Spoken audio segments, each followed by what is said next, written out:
Est-ce qu'on peut vraiment écrire un livre avec ChatGPT ou Claude et réussir à le vendre sur Amazon? Et je pense que cette question, on se la pose tous. Générer du texte avec l'IA, tout le monde peut le faire. C'est vrai. Tu ouvres ChatGPT, Claude ou Gemini de Google, entre autres, tu lui donnes un sujet, tu lui demandes de te faire le plan, un sommaire et un premier chapitre, et forcément quelque chose sort de tout ça. Au début, ça peut même donner l'impression que le travail est déjà bien avancé. Tu commences à lire, ça paraît plutôt lisible, ça paraît structuré. Il y a des titres, des titres pertinents, des paragraphes, des bonnes idées. Tu peux vite te dire que, bah, franchement, ça fait bien le travail et que ça peut tout à fait faire un livre publiable sur Amazon. Sauf que sur Amazon, ce n'est pas ChatGPT qui va justement acheter ton livre. Ce n'est pas Claude non plus, ok? Ça va être un lecteur. Un vrai lecteur derrière son écran. Donc quelqu'un qui compare ton livre avec d'autres livres. Quelqu'un qui regarde ta couverture en miniature, ok? Il va commencer déjà à se faire une idée. Quelqu'un qui va lire ton titre et qui, suite à ça, peut-être va arriver sur ta page produit.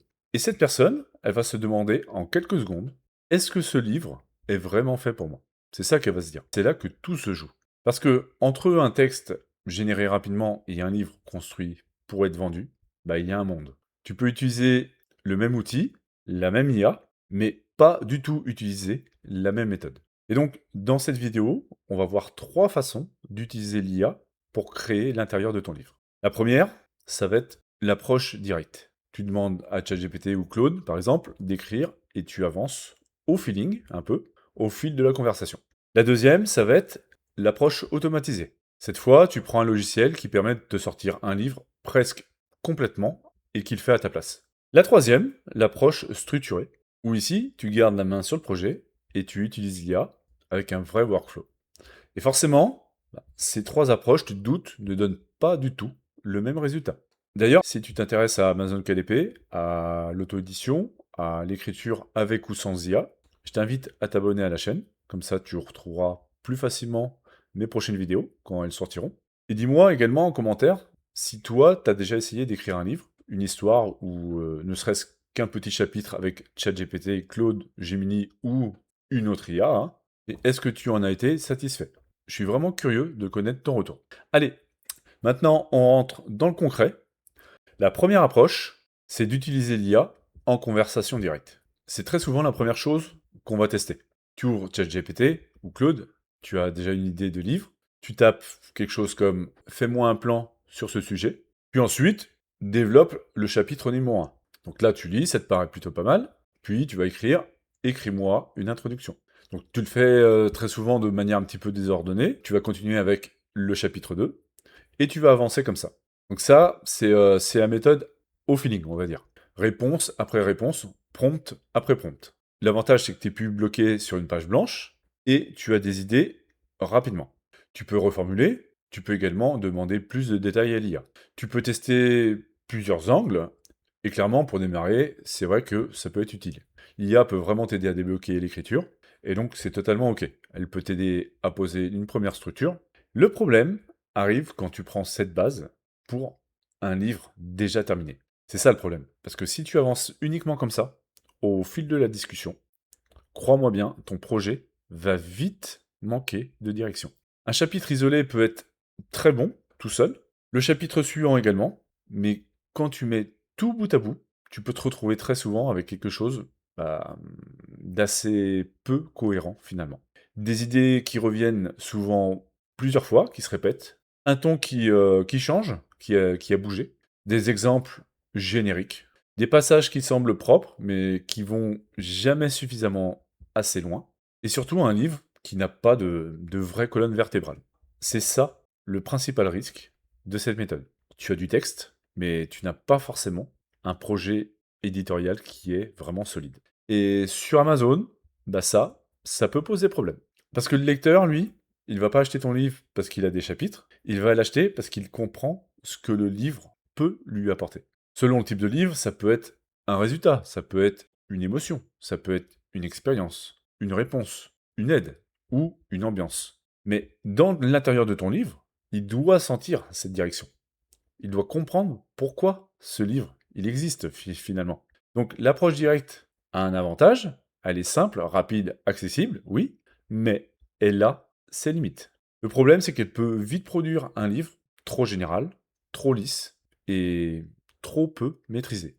Maintenant, je vais te parler de la deuxième approche, celle des logiciels IA qui automatisent presque toute la création de ton intérieur de livre. Alors là, on est complètement dans une autre logique. Tu n'es plus seulement dans une conversation avec ChatGPT ou Claude, ok?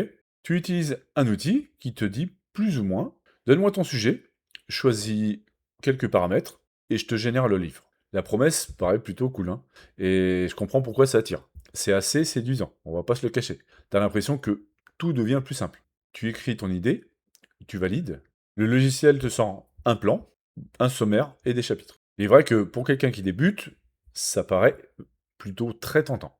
T'as envie d'aller vite, c'est normal, t'as envie de publier des livres. Tu veux voir déjà ton livre en ligne. Et tu veux surtout éviter de te perdre dans la structure, l'écriture, la mise en forme et les prompts à répétition.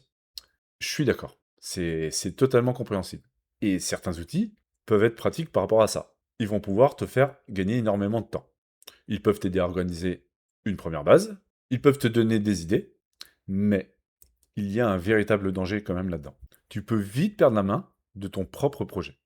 Le logiciel construit quelque chose. Très bien. Mais est-ce que tu comprends vraiment ce qu'il a construit? Pourquoi ce chapitre arrive là, précisément? Pourquoi cet angle-là a été choisi? Pourquoi ce ton-là? Pourquoi cette promesse? Pourquoi cette progression? Et si le résultat est moyen, si tu sais pas répondre à tout ça, bah, tu sais pas quoi corriger. Et c'est là que, pour le coup, ça va devenir compliqué. Parce qu'un livre peut avoir totalement l'air propre en surface et manquer totalement de profondeur. Il peut cocher des cases, mais ne pas forcément parler à une personne bien précise. Il peut également ressembler à un produit fini, alors qu'en réalité, bah, il n'a pas été suffisamment bien pensé pour son lecteur. Et sur Amazon, Amazon KDP, le marché ne récompense pas le simple fait d'avoir généré un livre. Ok? Il faut que le livre donne envie de cliquer. Il faut aussi que la page produit, elle rassure. Mais il faut aussi que le contenu tienne sa promesse. Car le lecteur doit sentir que ton livre a été conçu pour lui. Et donc, l'approche automatisée présente des avantages, c'est que ça va vite. Mais son principal inconvénient, c'est qu'elle peut vite te transformer en spectateur de ton projet.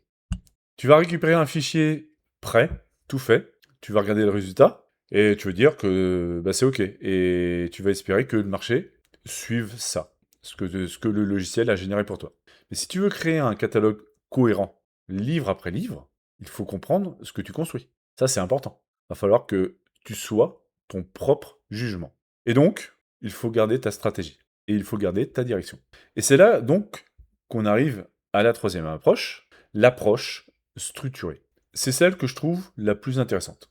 Ici, tu ne demandes pas à l'IA de deviner ton livre, tu ne confies pas toute ton histoire, tout ton contenu à un logiciel, tu gardes le rôle d'auteur, d'éditeur et le rôle de stratège.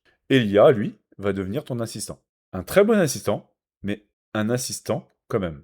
Et ça, faut le préciser, car la différence, pour moi, elle est énorme.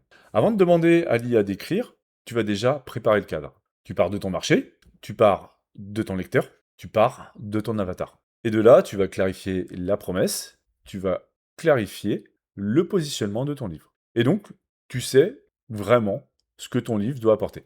Tu sais à qui il s'adresse, et surtout, tu sais ce que tu veux éviter de mettre dedans. Et à partir de là, l'IA ne travaille plus dans le vide. Elle va pouvoir travailler avec une vraie direction.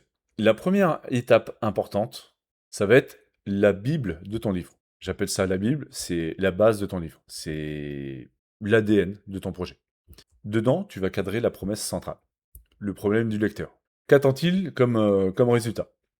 Tu vas également encadrer le ton, le style, ainsi que les règles à respecter. Tu mettras aussi les formulations à éviter et une ligne directrice. En gros, ici, bah, tu donnes à l'IA une carte. Et cette carte, elle va te servir tout au long de ton projet. Suite à ça, tu vas construire un sommaire qui sera verrouillé. Et là, attention, le sommaire, ce n'est pas juste une liste de chapitres pour faire joli, ça va être l'ossature de ton livre. C'est vraiment très important. Chaque chapitre doit avoir un rôle bien précis. Il doit évidemment apporter quelque chose, il doit faire avancer le lecteur, il doit aussi arriver au bon moment, c'est important, et c'est là que tu vois si ton livre tient la route ou pas, avant même d'écrire. Ensuite, tu poses une charte de style. Et avec l'IA, ça, c'est très important également. Parce que l'IA peut vite devenir répétitive. Ce qu'elle va faire, c'est qu'elle va avoir tendance à lisser ton texte. Elle peut reprendre très souvent les mêmes structures, et donc elle peut donner quelque chose d'assez neutre finalement. Et donc la charte de style va te servir à éviter tout ça. Elle te fixe le rythme, le vocabulaire, le niveau de langage, tes points à surveiller et la manière dont le texte doit être retravaillé. Ensuite, seulement ensuite, tu vas pouvoir passer à la rédaction du texte avec l'IA. Mais là, encore une fois, tu ne fais pas n'importe quoi. Tu ne rédiges pas chaque chapitre comme un morceau isolé, ok? L'objectif, c'est de garder une continuité. Tu te rappelles de la Bible que je t'ai parlé précédemment? Eh bien, on va s'en servir. Tu te rappelles le sommaire qu'on a fabriqué juste avant? Eh bien, on va s'en servir également. Tu te rappelles de la charte? Eh bien, encore une fois, on va s'en servir encore. Et surtout, tu gardes une mémoire entre les chapitres. Ça, c'est vraiment super important. Si tu veux être plus cohérent, à la fin du chapitre, tu conserves les points importants pour la suite, tout simplement. Ce qui a été dit, ce qui doit être évité également, ce qui doit être repris plus tard, et ce qui prépare le chapitre suivant.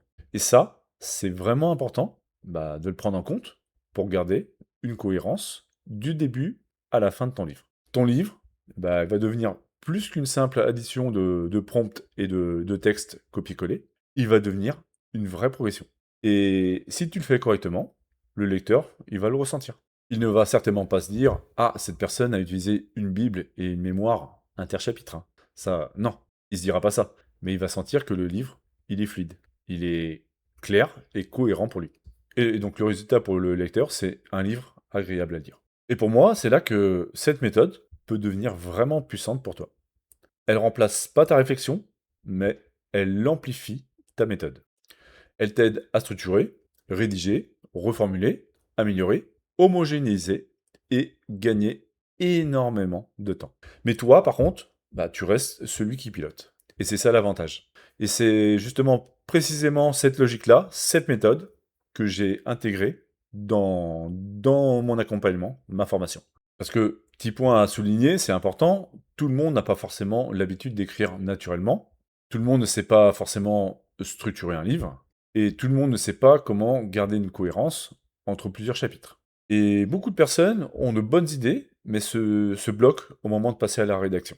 Ça va pas être forcément leur truc. Donc c'est pour cela que j'ai intégré un workflow qui permet d'utiliser l'IA, justement, avec ce cadre-là, avec tout ce que je t'ai dit là précédemment. Tu définis ton projet, tu construis la Bible, tu verrouilles ton sommaire, tu poses ta charte de style, tu rédiges chapitre par chapitre, tu prends le temps de le faire, toi, avec l'aide de l'IA, tu suis l'avancement de façon logique et tu sauvegardes tout.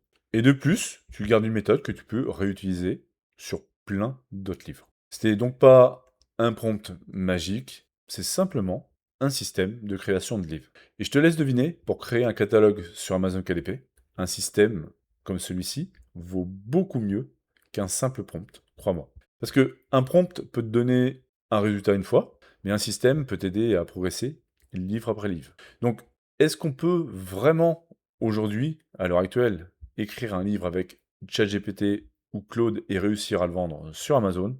Eh bien, la réponse est oui, c'est totalement possible. Mais tout dépend de la manière où tu vas utiliser l'IA. Si tu avances uniquement au feeling, tu peux obtenir du texte, mais tu risques de manquer fortement de cohérence, hein. Si tu délègues tout à un logiciel, tu peux gagner du temps, mais tu risques de perdre la main sur ta décision. Et si tu travailles avec un workflow structuré, tu vas garder le contrôle, tu gagnes du temps et tu donnes beaucoup plus de chances à ton livre d'être cohérent, lisible et adapté à ton lecteur. Et sur Amazon, tout ça, ça compte énormément et de plus en plus maintenant.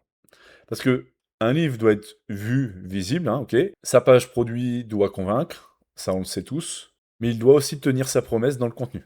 Et il doit donner au lecteur une vraie raison de choisir ton livre plutôt qu'un autre. Donc, la finalité, c'est que l'IA peut aider énormément. Mais ton cadre décide de la qualité de ton résultat.